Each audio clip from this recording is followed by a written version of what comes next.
Salut, j'espère que vous allez bien. On se retrouve pour la review de SmackDown du 27 janvier 2023 et on commence directement le show avec la Bloodline qui font leur arrivée dans l'arène de SmackDown. Jey Uso va croiser Sami Zayn qui va essayer de se camoufler parce que on nous rappelle bien que Sami Zayn aura son dernier test ce soir du coup dans le Royal Rumble au moment où je tourne cette vidéo. J'ai hâte de voir ça, ça donne de la hype en plus. Donc j'ai juste hâte d'être au Royal Rumble et de voir ce qui va se passer. Enfin d'être au Royal Rumble, d'être dans ma chambre pour le coup. Mais voilà. Ensuite, on enchaîne directement avec le premier match, Rey Mysterio contre Karrion Kross. Ce qui était assez bizarre pendant ce match-là, c'est que juste avant de regarder SmackDown, j'étais en train de me remater un Andrade contre Rey Mysterio. Je crois que c'était du 15 janvier 2019. C'était un gros banger qui nous avait sorti Andrade et Rey Mysterio à ce moment-là. Et passer de Andrade contre Rey Mysterio à Karrion Kross contre Rey Mysterio, c'était assez bizarre. C'était pas aussi ouf. J'ai un peu du mal avec le in-ring de Karrion Kross, mais je le trouve super charismatique. Du coup, ça change pas grand-chose à mon appréciation pour Karrion Kross. J'espère juste qu'il va s'améliorer un petit peu. Et Rey Mysterio, comme d'habitude, très très bon dans ce match-là. Dommage que le match soit aussi court. En plus, on a une victoire de Rey Mysterio sur un petit roll-up. Assez dommage d'avoir un roll-up comme ça dans un match aussi, je dirais pas aussi hypé, parce qu'il n'est pas tant hypé que ça, mais c'est une rivalité qui commence, ou peut-être qu'elle se termine là aujourd'hui. Mais c'est un peu dommage.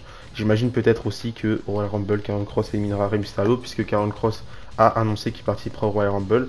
D'ailleurs, vous verrez que dans cet épisode de SmackDown, on a eu beaucoup d'annonces pour le Royal Rumble du côté féminin et masculin. Mais on verra ça un petit peu plus tard. Ensuite, on a Austin Theory qui va faire son entrée, le champion des États-Unis d'Euro du coup. Et forcément, j'ai hâte que ce soit le retour de la bande extension, parce que j'en ai un petit peu marre de voir des superstars d'Euro et superstars de SmackDown se mélanger entre les rosters. J'aime bien quand c'est un peu carré, et là ça a l'air un petit peu brouillon, même si ça peut paraître bien de temps en temps pour construire pour continuer quelques rivalités qui sont déjà commencées. Mais là, je vois juste pas l'utilité. Donc on a Austin Theory qui débarque. Comme d'habitude, il va dire que le champion est là, la catchphrase de John Cena. Je sais pas si c'est pour nous teaser un prochain match face à Cena, pourquoi pas à WrestleMania. Mais bon, on sait que Cena de temps en temps il est pas souvent là, donc peut-être pas. Mais en tout cas, si c'est pour ça, je trouve que c'est une bonne initiative de commencer à faire quelques petites refs à John Cena pour planter quelques petites graines. Enfin bref, il va parler du Royal Rumble, il nous dit qu'il va remporter le Royal Rumble. Mais là, on a le New Day, les champions par équipe d'NXT, qui font leur entrée. Toujours pas de Biggie. D'ailleurs, je pensais que Biggie allait faire son retour, mais non. Assez logique, hein, il est blessé. Peut-être qu'on le verra au Royal Rumble, mais je pense pas en vrai. Il a quand même une grosse blessure, donc je pense pas qu'il sera de retour au Rumble. Donc on a le New Day qui débarque. Ils disent qu'ils respectent que 3 Austin. Le premier, c'est la ville de Austin. Austin Creed, du coup, Xavier Woods. Et Stone Cold Steve Austin. Peut-être que lui aussi sera dans le Royal Rumble, mais bon, à ce niveau-là, j'ai l'impression que tout le monde va être dans le Rumble.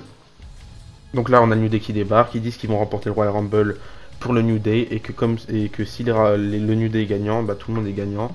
Mais à ce moment-là, on a le Miz qui va débarquer.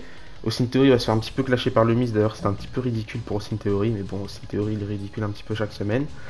Et là, du coup, on aura le Miz et Austin Theory qui vont attaquer le New Day, mais on aura Bobby Lashley qui va débarquer pour faire un petit peu le ménage et dire que lui aussi il va remporter le Royal Rumble. Mais à ce moment-là, on a Brock Lesnar qui arrive, qui attaque encore une fois Bobby Lashley.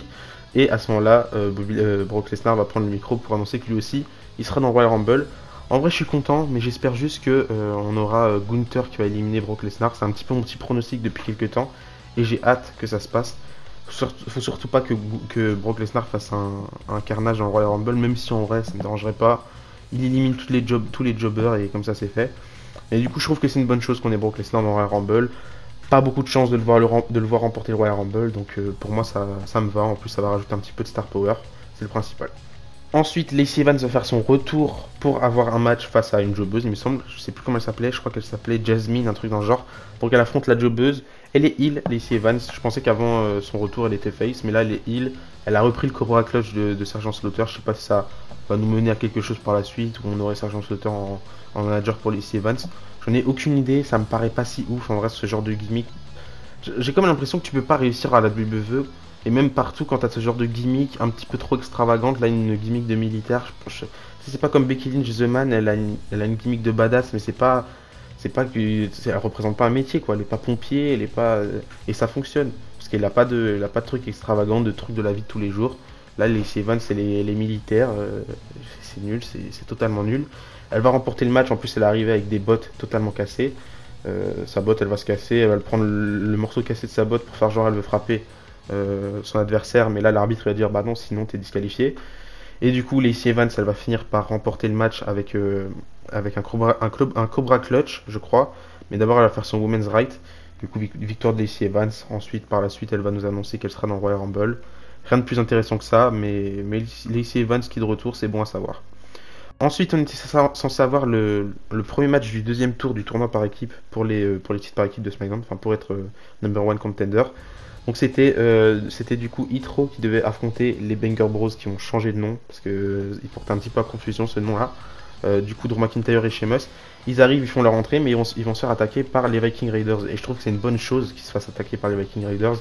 Déjà, premièrement, je voulais pas qu'ils soient présents dans la finale de ce tournoi parce que forcément, trop de star power dans une équipe, ça fait que c'est un peu illogique s'ils remportent pas le tournoi. Et j'avais pas envie de voir Gunther et Sheamus et McIntyre détrôner les Usos. Du coup, ils vont se remplacer par Braun Strowman et Ricochet qui vont remporter le match face à Hitro et passer en finale. Du coup, c'est pas une équipe qui m'inspire beaucoup, Braun Strowman et Ricochet. Ça veut tout dire en vrai pour le Royal Rumble. On sait très bien que Braun Strowman il va pas faire une énorme perf. Peut-être, on sait pas. En tout cas, on sait bien qu'il va pas le gagner. Pareil pour Ricochet, on sait bien qu'il va pas le gagner puisqu'il est en équipe maintenant avec Braun Strowman et ils seront en finale.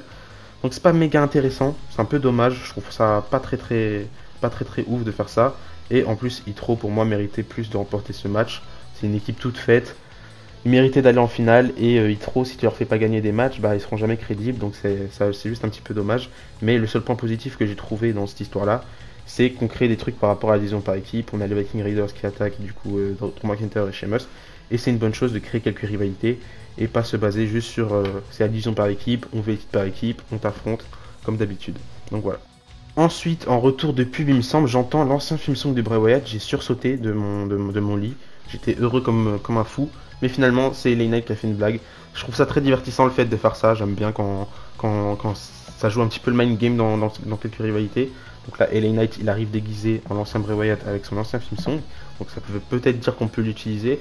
Mais j'ai vu une interview de Bray Wyatt qui disait que cette chemise hawaïenne, son ancien personnage, ça appartenait à l'époque et que pour lui ce serait un petit manque de respect de l'utiliser alors que Brody Lee, du coup Luke Harper, n'est plus là. Et pareil pour le Finn pour lui il est mort à WrestleMania 37 et donc il veut plus l'utiliser.